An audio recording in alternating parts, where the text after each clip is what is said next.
we've had an overwhelming amount of interest in tonight's event, and that is in large part because of our owner Denise Bartik of Max Technical Training, who you can see is joining us tonight.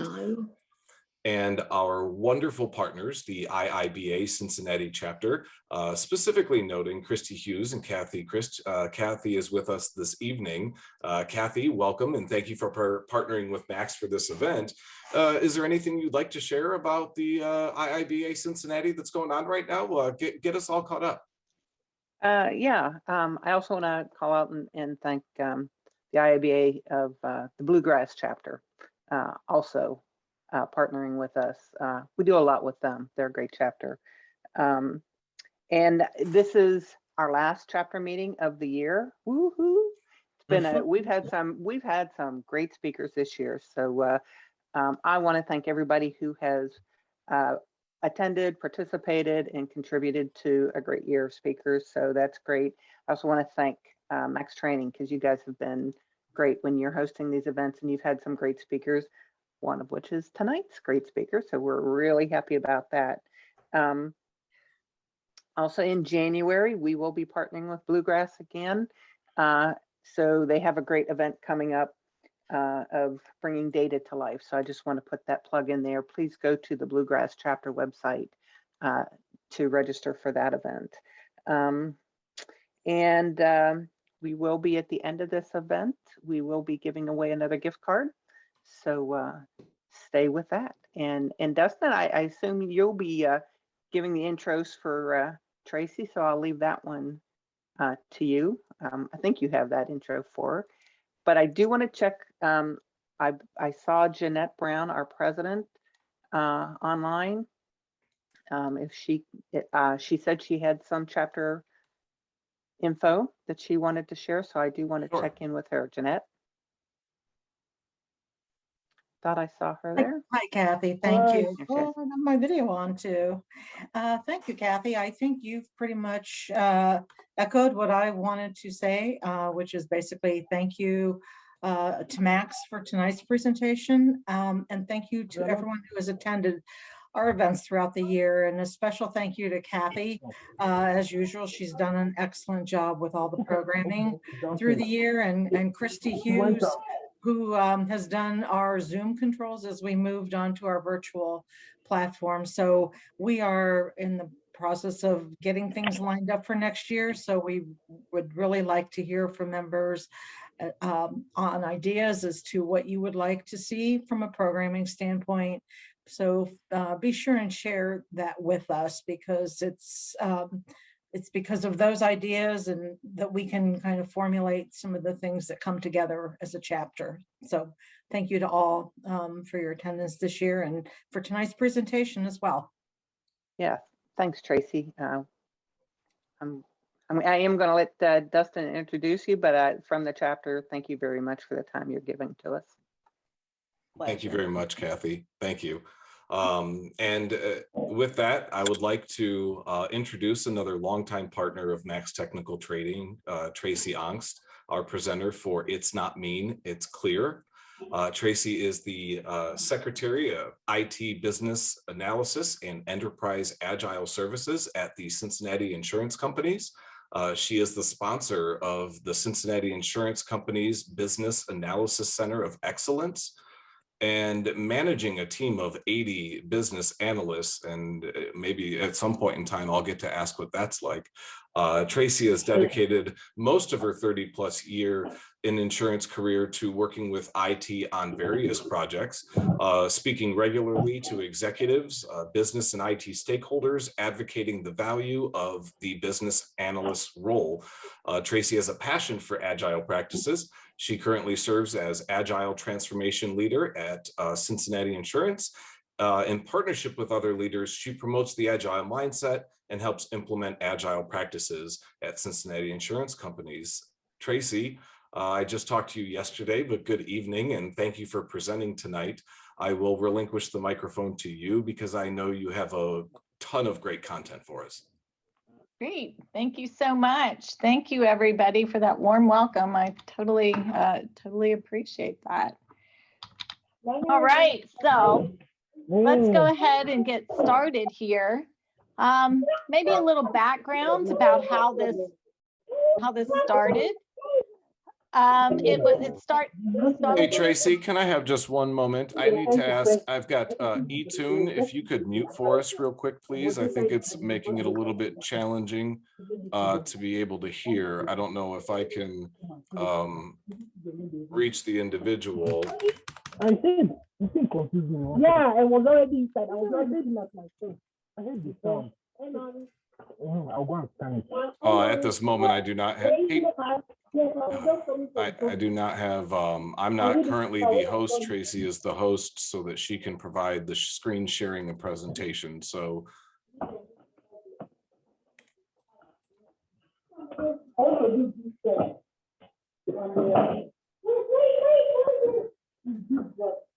And I don't know that Tracy can see them right now. eTune, are you able to hear me? Can you please mute your audio? Thank you. There we go, Tracy. You should be good to go now. Appreciate that. I was able to do it. I figured it out. All right, let's kick this off again. Let's start. So let's talk about why this presentation, where it came from, what I was trying to do.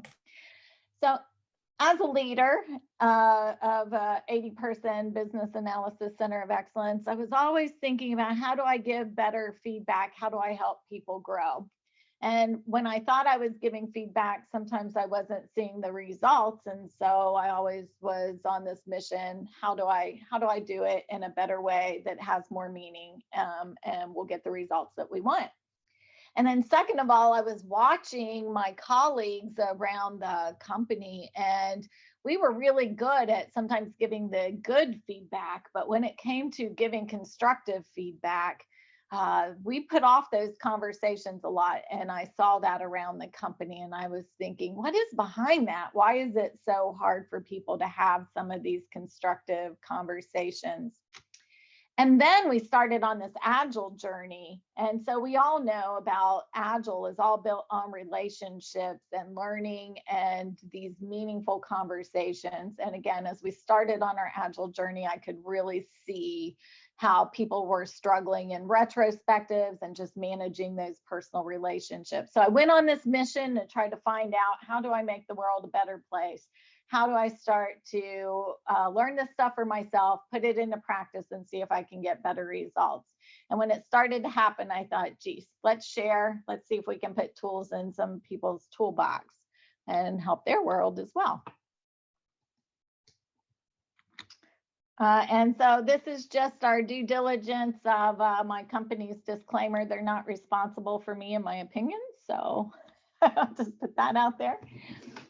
Okay, so let's kind of talk about the agenda. What are we going to do? Let's set the stage. Let's talk about these kind of conversations, why they're important. We should be having them, but we're not. Why is it so hard? The power of having a good dialogue. We'll talk about a concept of radical candor. We'll talk about a lot of different kind of conversations that we have. And when we give feedback, and then when feedback isn't enough, when we actually have to confront, what does that start to look like?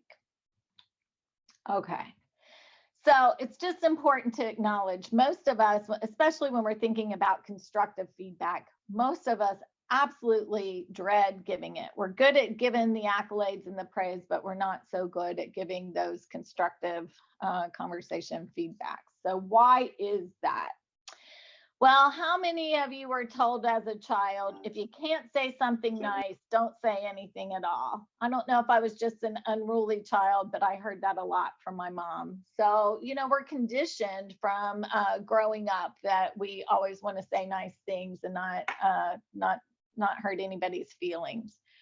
And then if you were raised in the 90s coming up through management, we were always given this view of what being professional really means. And so they used to kind of teach us, when you walk through that business door threshold, that's when you leave your personal side behind and you become this, you wipe it clean, you become this staunch professional, and you're always being very guarded in your conversations and your approach. And then I think thirdly, we have all had an opportunity to be a part of just a really bad experience where the feedback was felt patronizing, mean, maybe confrontational, accusatory, maybe felt attacked. So either you've had a bad experience, it's all in our DNA because of the way we were raised or the way that we were trained out in the business world that can all hold us back from feeling comfortable now to have these hard conversations. But what's really important to understand is the problem's still going to be there. Whether we have the conversation or not, the problem is still going to be there. And what happens is we put it off little by little. We avoid it, we avoid it, we avoid it, and it fails gradually. And then all of a sudden we have an epic failure and a complete disaster going on. And so when we're talking about these kind of conversations, we're talking about crucial conversations, the ones that have opposing opinions, strong emotions, and there's high stakes involved. These are the ones that really get us, that we don't want to have and we don't know how to say it. But the problem is these missed conversations are still going to accumulate, whether we talk about it or not. And what we do is we end up damaging our relationships and creating a work environment that no one wants to be part of. So putting it off won't change the outcome. And a matter of fact, it's probably going to make it a little bit more painful, and you're going to have a toxic work environment. So how do we get around this? We have to really be intentional about realizing how we were brought up, our emotions wrapped around these kind of conversations. And we have to start to get rid of that baggage. If your success is because of relationships, excuse me, and relationships are based on the kind of conversations you have, it's really important that we have them. Your success is totally tied to the kind of conversations that you can have. So nowadays we understand just walking through that threshold, cleansing the whole view of who you are is not one, it's not human, it's not even possible, but we don't want it. Don't just show up. We want everybody bringing their whole self to work. That means the good, the bad, the ugly. Just bring yourself to work. We want to see what you're passionate about. We want to handle the emotions, good, bad, or otherwise. And we want to humanize that workforce. We want to be a group of people that we really get to know, that we can start to trust. And that trust starts to happen because we start to care for each person that we work with. And that's the essential part of this. We have to care about the people we work with, and we have to care about the outcomes that we're going to get. And we also have to understand that the relationships are what's important. The relationships are going to drive you forward, not your positional authority or your power. It might open the door for you. It's not going to keep the door open. So we have some choices here. We can, one, avoid the conversation. It's the proverbial burr under the saddle that's just going to continue to rub. So after it rubs for a while, we can all get the vision of what that wound starts to look like. We can have the conversations, but we can have them in the wrong way and actually end up hurting the relationship more than we help it. Or three, we can start to have a healthy dialogue and start to think and put tools in our toolbox that make it more comfortable for us to have these kind of conversations. Okay, so 3 kinds of conversations here. Crucial conversations, as I talked about, is the kind of conversation that we're talking about. We have opposing opinions, strong emotions about it, and the stakes are really high. There's a great book, probably most of you have read, called Crucial Conversations that helped go into this presentation. And the other book, the book that absolutely just changed my life, was called Fierce Conversations. And this is all about exploring reality. This is about the way we approach that crucial conversation. So when we're approaching those conversations in a right way, it actually enriches our relationships. It interrogates reality. We're in there and we're not just talking, we're listening to interrogate reality and find out what the truth is and what is really going on. And through that, we start to tackle the tough challenges. And we're always provoking learning. Through all these conversations, we are approaching it with the thought of, we want to have the conversation so we can learn what's really going on here. And then the other amazing concept that I was introduced to was radical candor. And that is sort of the ingredients that go into these fierce conversations, which is a combination of caring personally, yet challenging directly. So these 3 books, if you haven't read them, I highly recommend them, maybe even in that order. Okay. So when we start to talk about radical candor, as I said, everything rises or fails because of our relationships. And essentially, our relationships are built on trust. And so radical candor is about caring personally, but challenging directly. And you have to have it in that 50-50 equal measure. The caring personally part will build the trust in the relationship, and the challenge directly breaks down all those social norms that allows us to avoid these conversations and the embarrassment. But when you say radical candor, it has a little bit of a sting to it. What do you mean by that?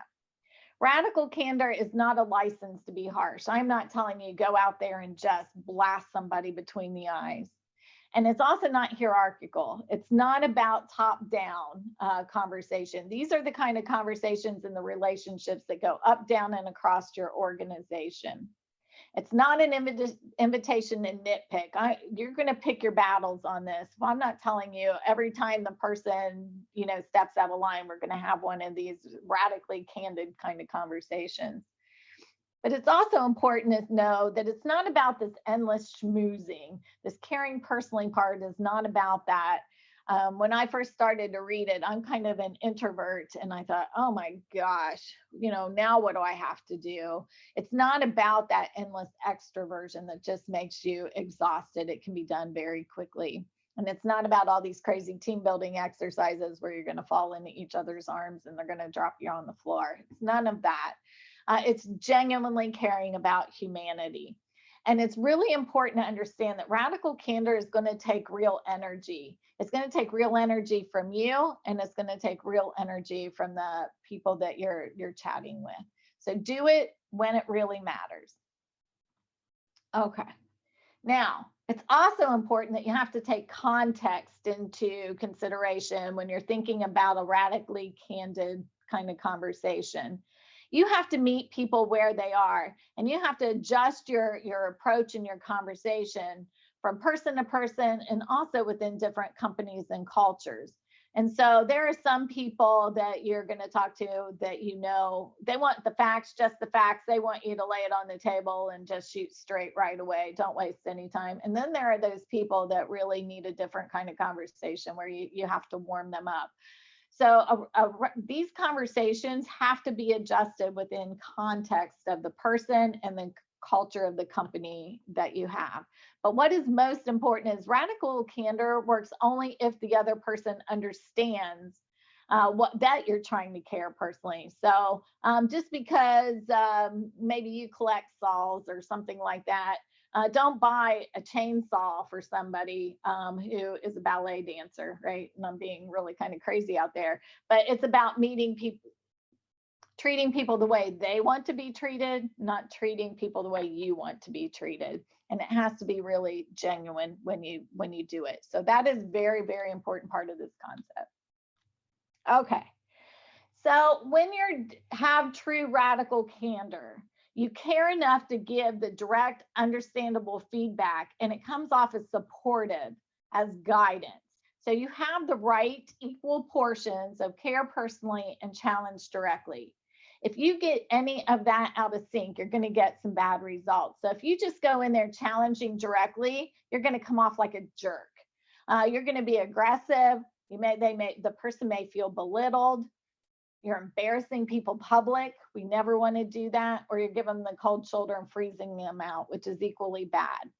If on the other end of the spectrum, you start to care personally, but you're never challenging directly, you're kind of this unicorns and pixie dust person. It's not real, but you want it to feel that way. And they call that ruinous empathy. So you're overly empathetic. You're letting poor performance slide. You want everybody to just feel good, and you're overly invested in everybody getting along. That's equally destructive to an organization. And then if you're down there and you neither care personally or challenge directly, it's the proverbial I just don't give a darn. That's just horrible. So you're going to come off feeling fake. People are going to find you very manipulative, or you're just plain exhausted, too tired to really give a darn. You're focused on being liked, and maybe worse off, you're going to be seen as that political person in the office, or somebody who's just trying to get personal gain because you don't give a crap about anybody else. So you want it in the right way. So in the book Radical Candor, Kim Scott tells a story that she bought this, I think it was a golden retriever puppy. And she just loved this puppy, and she didn't teach it any manners because she didn't want to be mean to the puppy, right? And so it was a little bit of a wild thing. So she was kind of up there in that care personally too much quadrant without challenging the dog directly. So she's out walking this dog one day in a city environment, high traffic, and there's at a corner getting ready to cross the street, and her unruly dog jumps out into the traffic and almost gets hit by a car. And there was this man standing on the corner beside her, and he came over and kind of put his hand on her shoulder and said, you know what, I can tell that you love that dog so much. But if you don't teach that dog to mind, you're going to get that dog killed. And he sat down, stooped down at the dog's level, and he put his finger to the concrete and he said, sit. And the dog sat. And she was blown away because she didn't even know that dog knew what the word sit meant. And he stood up to her and he said, it's not mean, it's just clear. And so that's where some of this thought came from, right? When he was very clear with the expectation of what he expected that dog to do, but he cared very personally, he let her know, putting his hand on his shoulder, taking the time, and the way, the tone that he gave it was in the spirit of guidance. And that's what we're trying to get to. Okay, so we all know teams are very important nowadays. Teams are very important because the world is getting so complex and the problems are really, really hard to solve just individually. So when you're starting to think about these big complex problems, you want a team, you want to be able to put multiple brains to the situation. But for that team situation to actually start to work, it has to have a foundation of trust. And so when you're thinking about how important conversations are to get to a high performing team, think about this. No team can get to high performing without that foundation of trust. And trust is all about the quality of conversations that you're having. And these teams trust each other so much that they can have these productive ideological conflicts, these conversations that everybody is, it's tension because they're all bringing their ideas and their thoughts and they're debating to get to best answer. And I can tell you a couple of years ago, I used to sit right out in the middle of a floor and I could see all of these glass conference rooms. And I would just sometimes watch these teams in these glass conference room and I would think, oh my gosh, that is just such a high performing team. They're all getting along. They're all smiling, joking, thinking. Then the funniest thing would happen. The meeting would end. They would slide the door open. Everybody walks out smiling, laughing. And then you'd see two people go over into the kitchenette area and two people over by the water cooler. And all of a sudden I would see arms flailing, spits flying. And I would think, what just happened? Like you could see the whole dynamic. They were not a high performing team because they were not having these conversations in the room. They were acting like it was all unicorns and pixie dust in the room. And then they were walking out. They were all kind of getting into their little silos. And then the crazy was happening out there. I will guarantee you that team will not get to high performing until they learn to have these kind of conversations. But many managers look into a room and if they see the unicorns and pixie dust going on, they think, oh, high performing team. And I would argue it's not. If I walk by and there's a healthy debate going on, I know I'm getting more to a high performing team. Now they use this conflict and this tension to flush out the best answer, and they're able to make these timely, definitive decisions on how they're going to go forward. Everybody is heard. Everybody feels heard. Everybody trusts each other. You know each other's motivations. So you can have a really healthy debate. Everybody's ideas on the table. And then you can say, well, you know, they didn't pick my suggestion, but they did hear me and listen. And most of the team wants to go in this direction. So I'm going to buy in and completely support it. And then the team starts to hold themselves, each other, accountable for their team behaviors. And then they get these dynamic visions, not static visions. So once they decide where they're going to head, as new data comes in, as they start to learn, they're not married to that, and they're able to pivot quickly and make new decisions based on that data. And they can very quickly run through these new discussions very fast. And then they focus on these collective results. It's not about one person rising to the top, one person being the leader, one person getting the accolades. It's a whole team either succeeds or the whole team fails. And when you have this kind of team, there is nothing that they can't accomplish. And when you wrap that kind of team with a compelling direction and some guardrails, get out of their way. But it all starts with them being able to have these kind of conversations that build trust. You won't get any farther without it. Now, before you have a conversation with anybody else, you need to have a conversation with yourself. Because what happens is so if at the bottom of a ladder, you think there's just facts, there's just data. It's neither good, it's neither bad, it's just data. But there's this ladder of inference. And what it says is, we will take data and facts and we will start to interpret that through our own observations, our own lens, our own eyes, and we're going to apply our context to what we're seeing. And then you're going to start to interpret what you're seeing through that lens, and then you're going to start to draw your own conclusions. Every layer you go up this ladder, you get farther away from just the pure data and facts. So before you go in guns a-blazing to these conversations, you need to understand your view may be skewed through all these different lenses.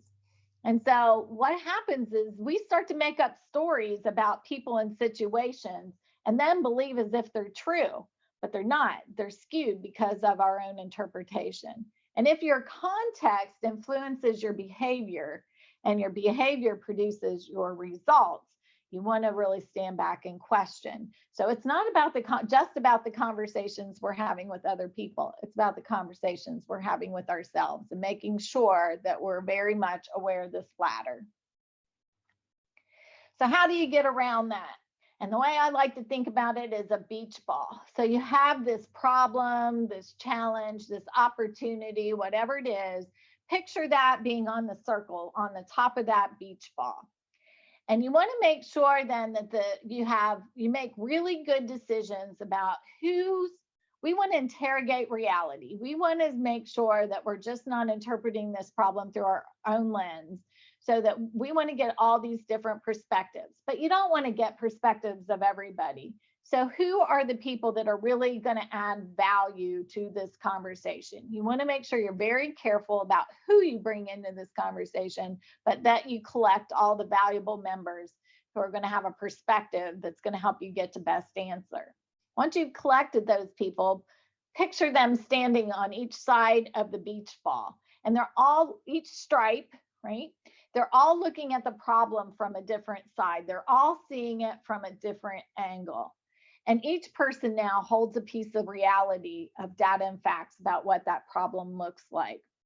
And so you want to approach the conversation by looking at it from all different directions and making sure that you're always interrogating the reality to learn, not to tell. What can I learn about the different perspectives of this? But I'm also telling you, these conversations have to be real. In order to interrogate reality, I'm not talking about a unicorns and pixie dust kind of conversation. I'm talking about getting down to the conversation and really interrogating reality. You want to really ask questions. You want to probe. You really want to listen to what everybody's saying. Ask good questions. And you always want to challenge directly, but you want to make sure every person is heard and respected as you go through. And some techniques that you can use while you're in these meetings where you're doing your beach ball exercise, it's important to remember as the noise goes up in your head. So as you're hearing some of these conversations, these comments, it can start to get you into your reptile brain, right? And you're thinking about, oh, that's wrong. And here's what I want to say to that. As the noise goes up in your head, your ability to listen effectively starts to go down. Think about that for a minute. That is a really important concept that we all need to keep in mind. So what you can do to get around that is use the listening laws. So you say, I like what you said about blah. Now what you're doing is you have to listen to what that person is saying, actively listen so that you can find some common ground, something that you like about what they said. And then you're going to say, and I would like to add blah, blah, blah, blah, blah. Now put your idea on top of it and build. And then you say, here's what I'm worried about though. And you can express that, because if we don't address that, we're not going to get to the solution that addresses blah, blah, blah, blah, blah. In that very short interaction, what you did is you found common ground. You forced yourself to reduce the noise that was up in your head and actively listen so you could find that point that you liked. You didn't use the word but. I like that but, because when you use that, you make everything on the front end before but just completely irrelevant. But you said and you built on the idea, or you added your thought. And you were able to express, though, what hasn't been addressed and what you're still worried about. And you're able then to recap what a healthy solution looks like in your head.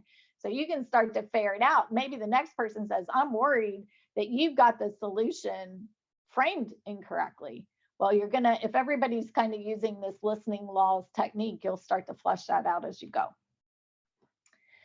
So feedback conversations, right? We want this to always be a cultural thing. We want everybody doing it all the time, good or bad, both praise and criticism. You want it happening all the time. It's everybody's responsibility to give feedback and to have these kind of conversations. It's not just a hierarchical kind of thing coming from the boss. And the fierce conversation is always about trying to learn and see what we may not have seen before. So we're always interrogating that reality. You always want to give this feedback face-to-face. Do not do this, and face-to-face can, in this virtual world, mean on the screen, but this is not an email kind of thing. And I will tell you, practice of anonymous feedback is the most damaging thing that can be done. I know it's extremely popular. Our enterprise does it, but it is one of the most damaging things, in my opinion, that can happen in a corporation. And I'll give you an example of that. One time on one of my performance reviews, I had a comment about something. So I asked my manager, I said, can you help me understand what that means? Because I don't understand that. And they said, oh, I'm not sure. It was on some 360 feedback that you got. I said, well, can you help me understand the context or the situation that was there? And they said, nope, it was just some feedback that you got. Well, what the heck am I supposed to do with that, right? So if I would have, if it wasn't anonymous, if this person had come and given me that feedback, I would have been able to ask some questions to better understand, and then I would have been able to improve my performance. But if you're just giving this anonymous feedback and somebody can't ask questions and interrogate reality, then it's probably not going to give you any value statement, and it's actually going to damage more things. So remember, you get what you tolerate. You need to have these kind of conversations and do it face-to-face, no anonymous feedback. So the kind of conversations that we have these personal interactions, we have team dynamics, we have performance reviews. We always want to make sure we're doing it continually. We apply radical candor so that we can have deeper relationships, a better work environment, and get our teams and ourselves up to high performance. Now, people are like icebergs. You see what's kind of on the top, but you don't always see what's on the bottom. But mostly what's motivating when a conversation starts to go badly, I typically find that it's because there is something, you cause somebody fear in the conversation. And what is kind of linked to that is people see themselves self-worth through 3 points. Their likability, how many people like me? Am I likable? Their ethics, this is my North Star. This is what guides me. This is who I am morally. If you criticize that, look out. And their competencies, how well do they do a job? Are they a smart person? Are they competent in what they're doing? Anytime you're going to have a conversation around one of those 3 things, you need to understand that there's a fear factor involved underneath it. And when you challenge one of those 3 things, you're going to potentially throw them into a flight or fight situation. It's not really the content of what you're saying, it's the condition of your conversation, because they see it as criticizing their self-worth. So you want to make sure that when you have these conversations, they understand and they trust your motive, and that they don't see that it's a lack of respect. And right away, if you touch on one of these things, you'll know you've created a safety issue. You'll start to see the response. But the conversation isn't lost. If you hit that safety issue, understand what just happened. So if they see that your motivation, if they're thinking maybe you just start being critical and you don't really care about them, make sure you recognize what's happening and then start with what you don't intend or mean. I did not mean to make you think that I don't think you're a moral person. I just wanted to talk about blah. Like, just say what you think just happened and bring it back to what you did intend. And then if you think that maybe you've done something, maybe it was a tone, or they think that you've disrespected them, just apologize, bring them back to center, because again, we want to make sure that we're getting the value and the outcome out of the conversation that we want. So just apologize, recognize what went on, what just happened. It was a safety issue. Is it your motive they're questioning, or do they feel disrespected? And then fix it up with one of these approaches. And there's a really simple way to start to give feedback.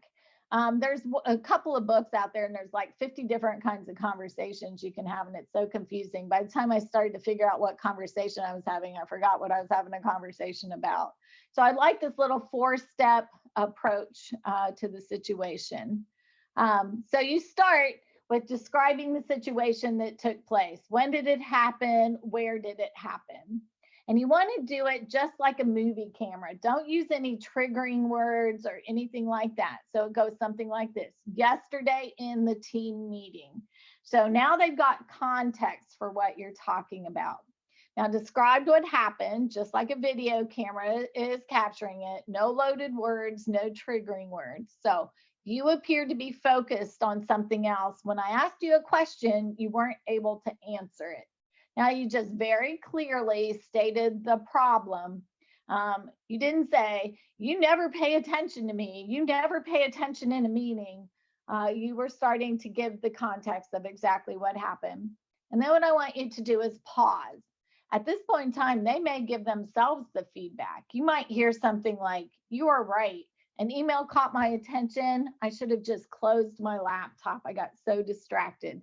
If that happens, you have no more work to do. They understood what went on. They gave their own feedback. They understand the situation. You're good. Just stop there. If they don't, though, you're going to want to explore it. Before you say more, explore their point of view. You want to go into this again, exploring and interrogating reality. So a simple question that says, can you tell me what was going on? And then just shut up and listen. So it may not be as simple as that. What may start to happen, either you'll have a great dialogue where they're going to tell you what was going on. You can ask a lot of questions. It's just going to flow really well, and there's not going to be a problem. They could also take an approach where they're going to defend, deflect, or deny. So, deflect is my favorite one. Well, so-and-so always reads their emails in a meeting. I hear that quite a bit when you start to challenge directly. And the way you bring them back is don't argue, ask questions, try to bring them back. But for the deflecting one, it's always good to say, we're not talking about so-and-so. Remember, we're talking about the situation in the conference room yesterday. So you're just use this little 4-step process. It's easy, and you can apply it to almost any conversation that you're having. Now, I put this on a slide all by itself because I think it's tremendously important. You always want to praise publicly, but criticize privately. These kind of conversations are not the one that you want to have out in the common areas, and they're not the ones you want to have in a team meeting. When you're given some of this kind of feedback and you want to give radical candor to somebody on something they're personally doing, take them aside, do it privately. So there's this story where Kim Scott tells about a time that she was giving a presentation, and she was giving it to Google's CEO and some of their founders, and her boss, she reported to Sheryl Sandberg at the time. So she was working for Google, reporting to Sheryl Sandberg, giving this presentation to the CEO and founders.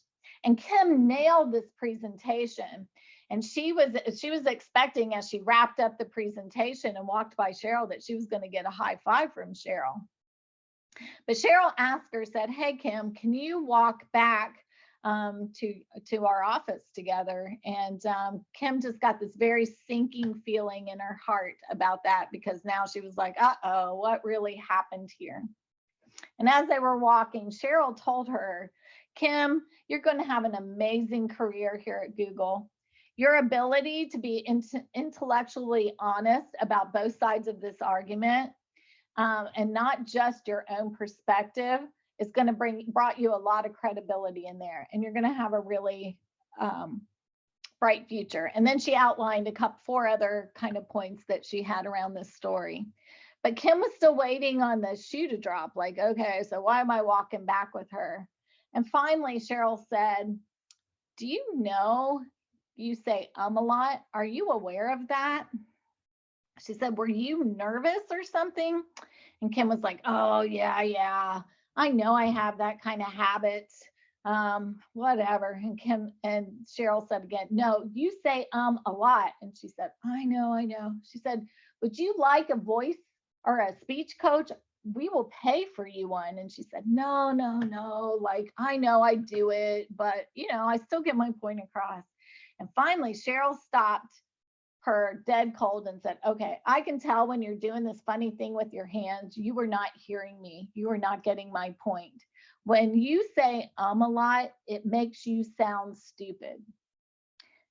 And that really stopped her cold. And that was one of her examples of radical candor that had happened to her in her life. She had a personal relationship with, or very trusting relationship with Sheryl in the first place.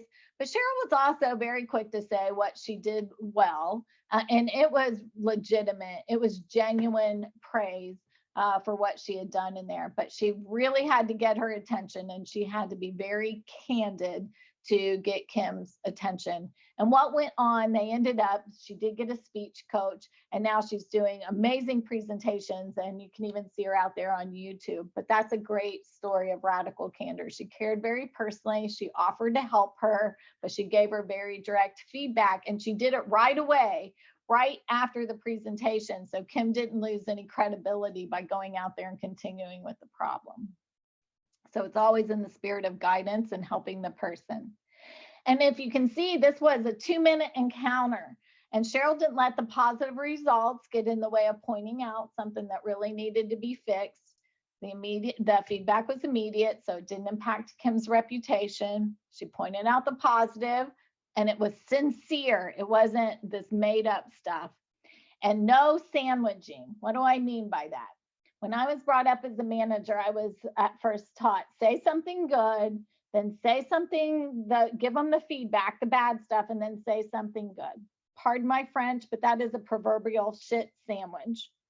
What happens with that is you're fishing for something really good to say, and it's not sincere, and people know it. So every time you start to give them some good feedback, they're going to wait and not take it seriously because they're waiting on the shoe to drop for the bad. And it just comes off disingenuous, and you're trying to invent something good to say just so that you can give them the bad feedback.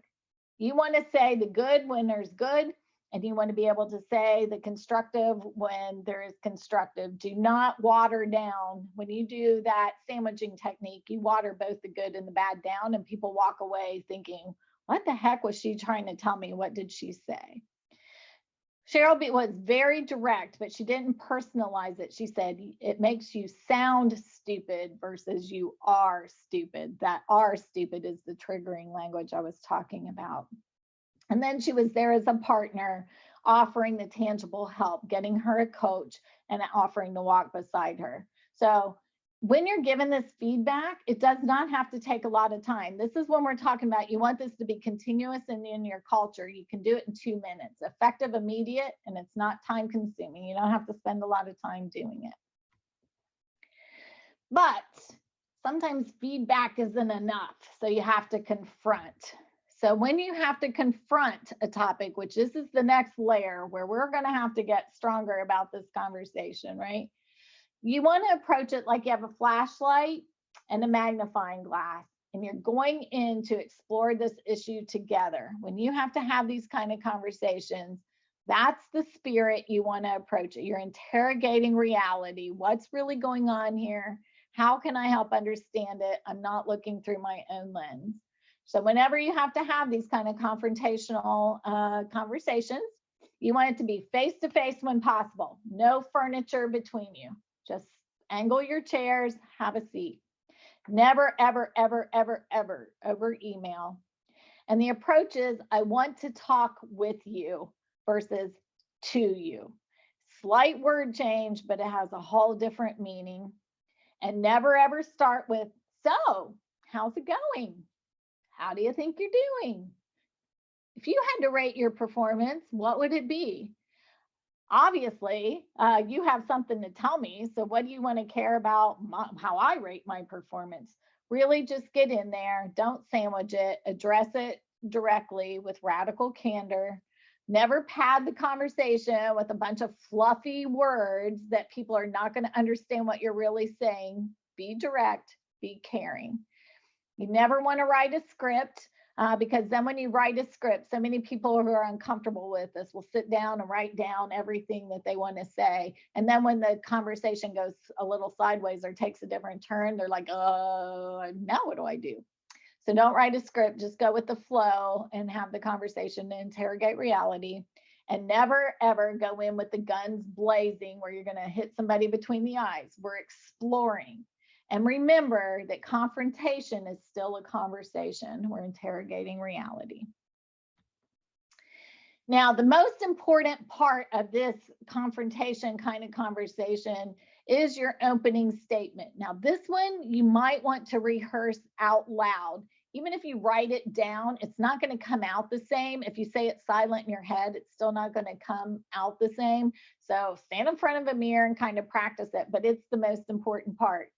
And kind of what you want to do is name the issue, give them an example to illustrate the behavior, give them the context, and tell them, you know, what you want, what you're thinking needs to change, and tell them what emotion it brings up in you. So yesterday in the conference room, when you weren't paying attention, it made me feel like you didn't care about what I was saying. Whatever, tell them what your emotion is. Clarify what's at stake. If we don't fix this situation, here's what I'm afraid of. Identify your contribution to this problem. If I put off having this conversation with you for a while, I'm really sorry. I may have contributed to this problem, but it's really been going on for a while.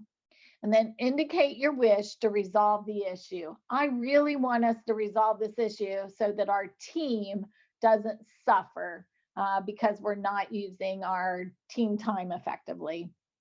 And then invite your partner to respond. What do you think about that? How are you feeling about what I just said? Practice some of that out loud because you really want to be able to frame the problem and the situation well, because this is going to help the person understand what the conversation is about, and it's going to set the emotion. So you're just fact, right? You're asking that person, you're inviting them into the conversation, but get straight at the issue, get right to the point. None of those fluffy words of, so how do you think you're doing? And then the interaction, inquire about your personal view. This part of it, when you invite them to respond, this is where the bulk of this conversation is going to occur. You want to ask them lots of questions, dig for understanding. This is where you're really going to interrogate that reality versus your lens, their lens, what's really going on. And you want to resist the urge to one up the person and build a stronger case when you hear something you disagree with. Listen so you learn. That's the most important theme. Ask lots of questions, dig for understanding. And it's important to understand this is the part you're going to be tested. There may be where they slide into that fear zone. It's going to be where they're going to start interpreting things through their lens. So this is going to be, you're probably going to be tested at this part of the conversation. This is where we bring them back to the topic at hand and we stick to the facts and we give them context. And again, we also know that you want them to know that you're fully listening to them, that you're understanding what they're saying, you're acknowledging their point of view. Even if you don't agree with it, you can acknowledge and let them know that you've heard what they've said. And then you're going to bring it to resolution. Now's the time that you're going to start. Now that you've understood everything, you've asked all the questions, you've got everything out on the table. So how are we going to bring the conversation where we get the outcome and the value that we want? So questions like, so where are we now? Has anything been left unsaid that needs to be said? Shut up and listen for a minute. They may go again. And then what is needed for resolution? How are we going to bring this?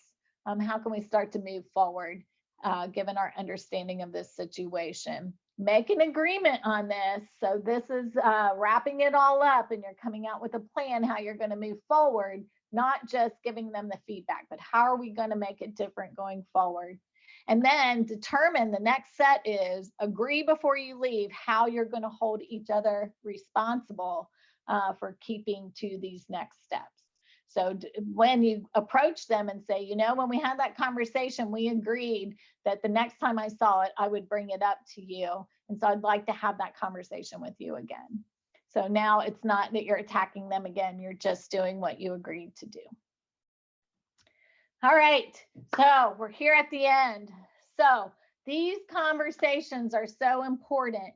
If you know something has to change, then it is you who must change it. Do not put the conversations off until you have a complete failure.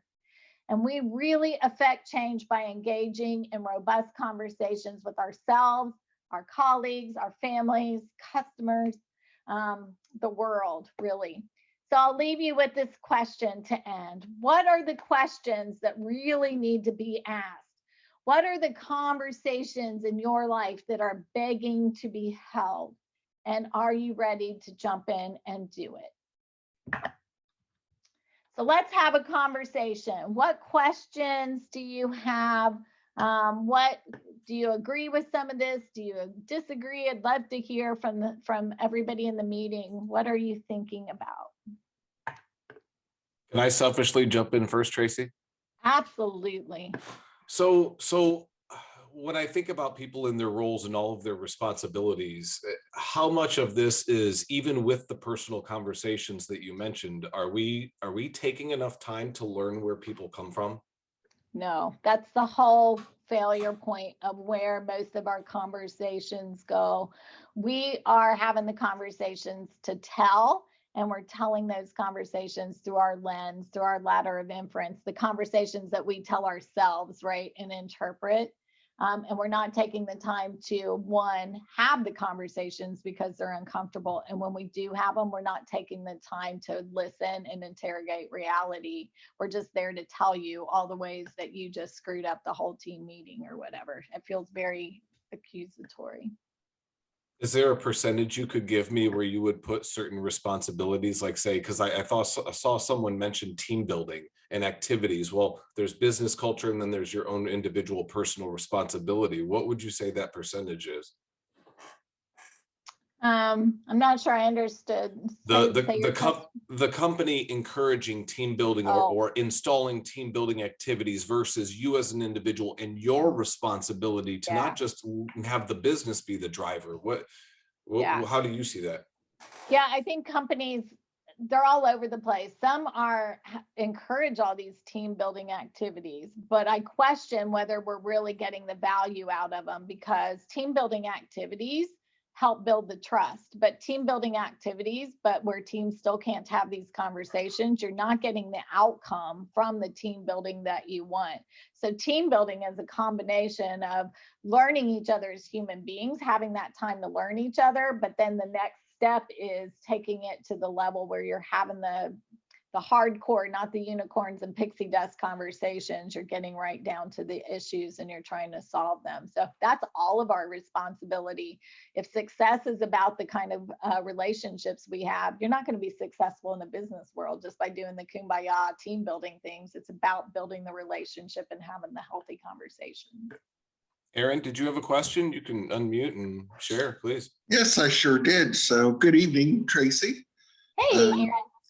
I hear you say don't use the sandwich technique and that, but just like in your Google example there, is it okay to pad the bad news with some upfront good news as long as it's genuine, good feedback?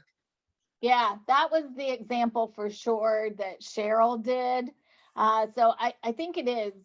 I say just be very, very careful. Make sure that it is really time bound. I mean, she was given feedback about that meeting that just happened. So there were really good things that did happen in that meeting. Kim got a great outcome out of that meeting. So acknowledging that made sense, right? So just make sure that when you're doing the good with the bad, that it makes sense within the context of the conversation that you're having, and that if you have to search for the good for a minute, you're lying to yourself about whether you're using the sandwich technique, right? So if you're searching for what you got to say, I would say I'd opt out of using it and just approach it with care and love and personal concern for the person, but get direct to the conversation. Does that help? Absolutely.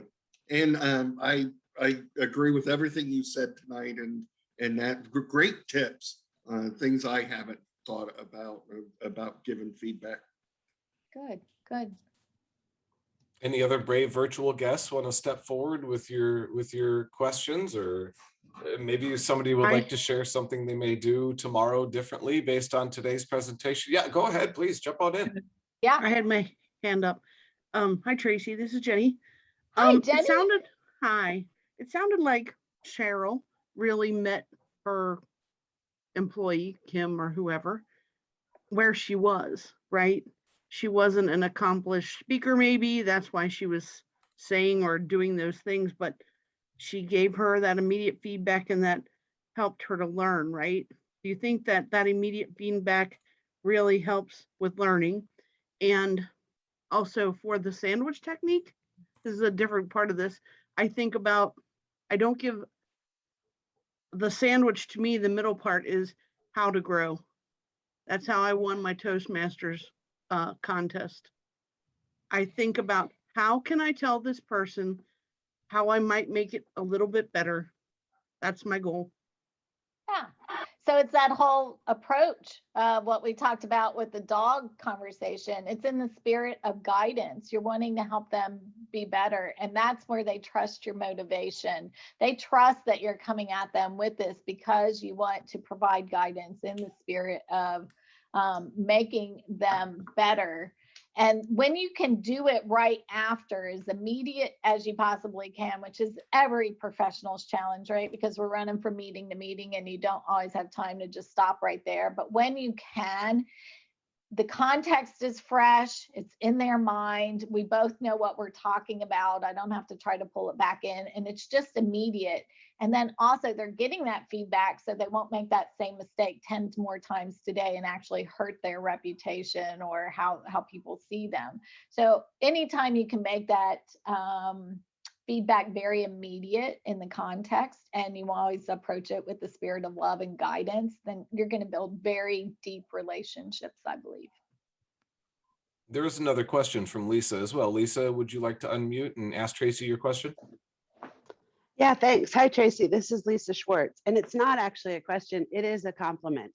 I attend a lot of webinars, And I can't tell you how much I got out of this. It was just so meaningful and on point for me. And I wanted to share one thing with you in return, which is something I heard at an ITSMF meeting, gosh, more than 10 years ago, which she said, when we leave the room, we go into the room knowing we're going to leave the room with discuss, decide, champion. And every time we're doing any kind of improvement, operational thing at our organization, that's exactly how I start and end the meeting is here's my goal. I want to, so everyone, it's really helped with conflict and confrontational conversations, because I didn't see conversations as confrontational because I'm just really comfortable being frank. And as a manager, that was one of the things I had to learn. So I just wanted to share that with you and everyone else on this call, because that was something that really helped me. Yeah, I am like that too. I'm pretty comfortable taking on issues head on. But I think if I look back in my career where I made some mistakes was the balance of that caring personally. In my own brain, I cared very deeply about those people. But the part with the slide with the ear on it, they have to know. It has to be in a way that they feel like you care about them. And you have to take the time to build that relationship. So for me, I would take on some of these things in a very just direct confrontational role, but I don't think I always balanced it out with that care personally part enough. I did care personally, but I didn't do it in a meaningful way to that person. And so I think as we approach the room in the way that you said, I think making sure that we're pulling on those relationships and we're always meeting people where they need to be met, and with that caring way is that balances out a whole lot of that challenge directly. I love this conversation, by the way. These are great questions, and I'm learning from you too, which is the best thing I love. So keep the conversation going. What else? Hi, Tracy. This is Yvonne. I have a question. Yeah. You just said it's about, meeting people where they need to be met. Does it take time to do that? Is it a matter of taking the time, over a course of time to get to know that person so you can make that determination of, where that individual needs to be met? That's a great question. Yeah, like I started, it's kind of like, what do they say? Not the golden rule, but the platinum rule, which is treat people the way they want to be treated rather than the way you want to be treated. And how will you know that if you don't really get to know them and understand what makes them tick as a person? So then how can you make them feel cared for if you don't know like what makes them tick? So it is an investment. In 7 Habits of Highly Effective People, they think of it like, he talks about it as a bank account. And so with each individual person in your life, you're building and investing in this bank account with how you show them caring, and you build that trust. And so then when you have to make like what he calls like a bank withdrawal, whenever you have to have one of these candid conversations, there's enough money in the bank to make that withdrawal, and it doesn't bankrupt the relationship. So that's kind of a visual I always think about. Have I put enough into this personal relationship, and is it the right balance? And now what I have to take out to have these conversations. And to your point on time, it is really hard just with all the meetings that we have in the day. But boy, we get a lot of bang for our buck when we can be intentional and try to do the best we can. All we can do is do the best we can with some of this. But if you think about it and you're intentional, hopefully we'll get better, if not perfect. Thank you. Hey, Tracy, do you have any advice for when the person that you would like to give the feedback to is your superior? Yes.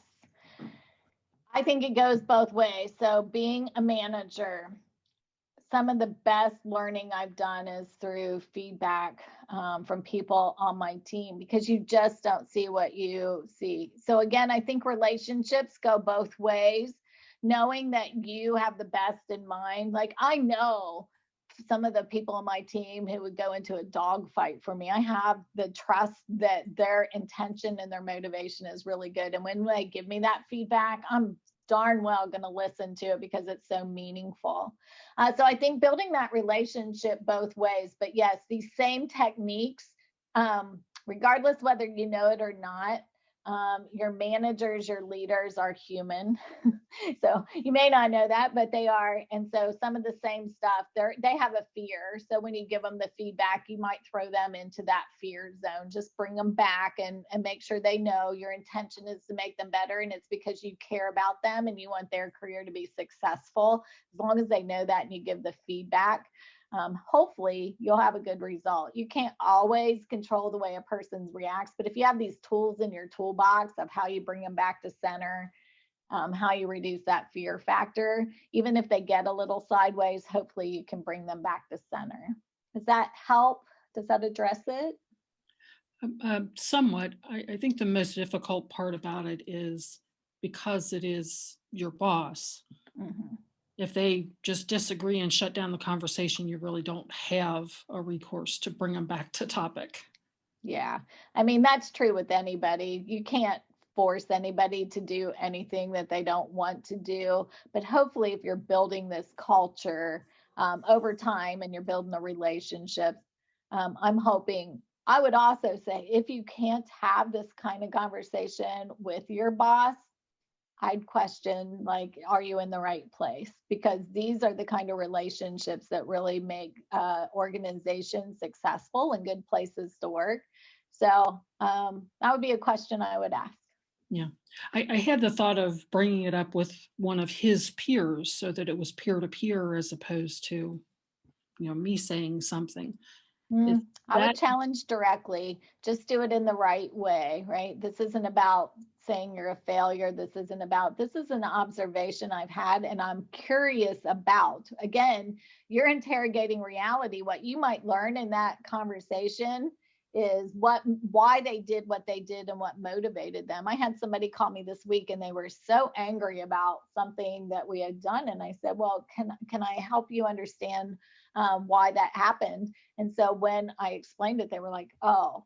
So when we go in there kind of interrogating reality and instead of being heard, help me understand what was going on is the first thing. So I noticed this was happening. I noticed that you have this reaction. Can you help me understand what's going on? And then you can listen to them. And then when you understand the problem, then you're able to have a better conversation about it. So it's not like, I just want to tell you all the reasons you're failing as a boss. It's like, use that 4-step program. Yesterday in the team meeting, I noticed you got a little emotional when you were addressing John's question, right? Start to set the context. Can you help me understand what was going on? Are you open to me helping you explain what it looked like? Yeah, right? Can I help you understand what we saw from that? So just have the conversation. It doesn't have to be like you failed. Yeah, I like that approach. Thank you. Okay, good. What else? We've got more questions. It looks like either questions or comments. Let's go to Christine first, and then we'll come back to Lisa. If anybody else has a question, make sure your hand is still up because those are the two I see. Christine, do you want to unmute and ask Tracy? Sure. I apologize in the beginning for the background noise. My kids are kind of crazy right now, but we all understand. My question is very similar to the one prior about, you having to build the relationship with the people, being a supervisor, other people under you.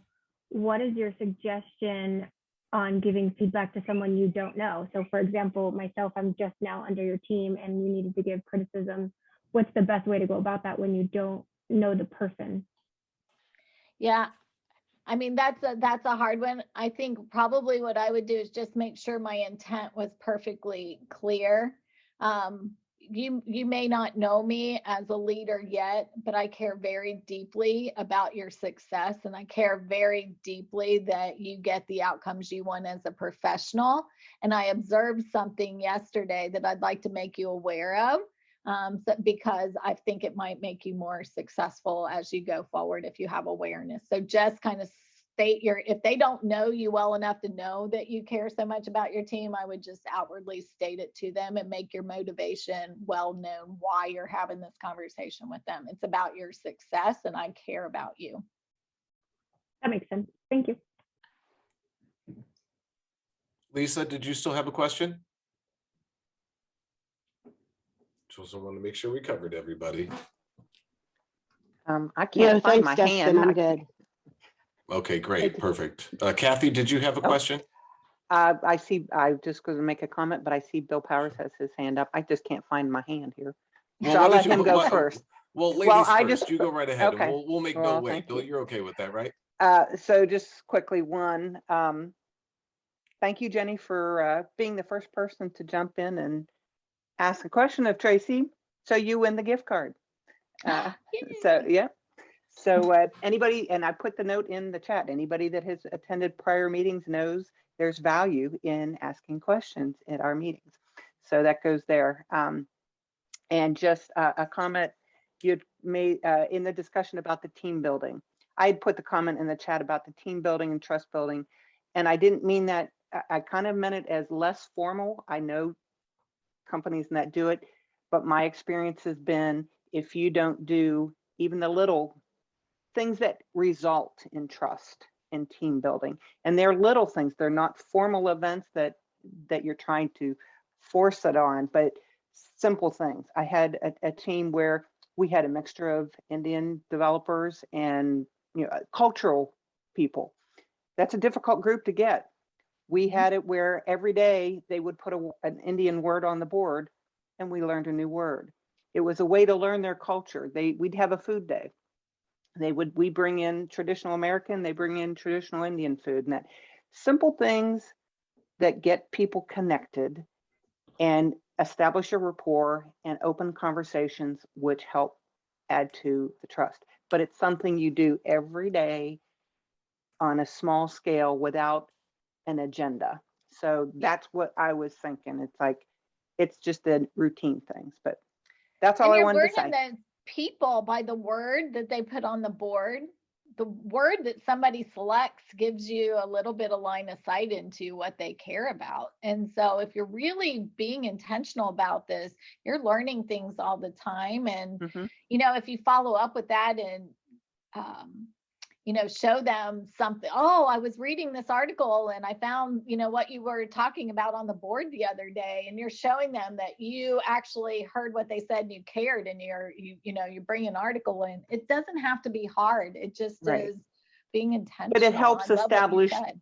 it established a genuine Yes. Genuine. connection, so that when you have the difficult conversations, you've already established that relationship with That's them. right. So that's where I was Thank you, going with Kim. that. Yep. So it's over to you, Bill, now. Thanks. Right, and you kind of answer this in a roundabout way, but more looking for advice on if you were to offer feedback and someone's dismissive about that, kind of like mind your own business. Mhm. How would you respond on something like that?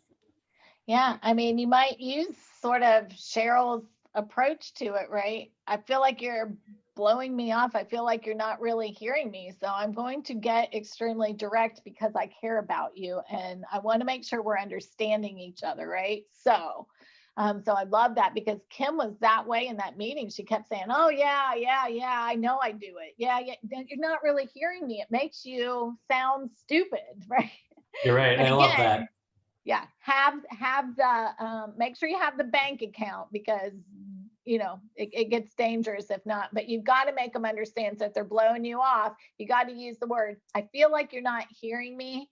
I feel like we're not connecting. I'm going to be very direct with you because I care." Right, and then just put your cards on the table. Agreed. Thank you. All right, I'm going to give one last call for questions. We've had a great extension to our hour today with some wonderful conversation. Is there anyone else that has any other questions for Tracy? All right, well, perfect. Thank you very much, Tracy. Thank you to the IIBA Cincinnati and the Bluegrass chapters and everyone who spent time with us this evening. Real quick, and you had seen the slides. Any of your training opportunities, Agile, any subject, check out our search on our website, and any verified IIBA members receive 10% off your courses. So use that course search at maxtrain.com to look at any of our hundreds of courses, and stay tuned to the IIBA Cincinnati chapter calendar and Max Training for all kinds of cool events. We're always partnering on stuff. And thank you everyone for your time tonight, and thank you for attending, and hope everyone has a great night.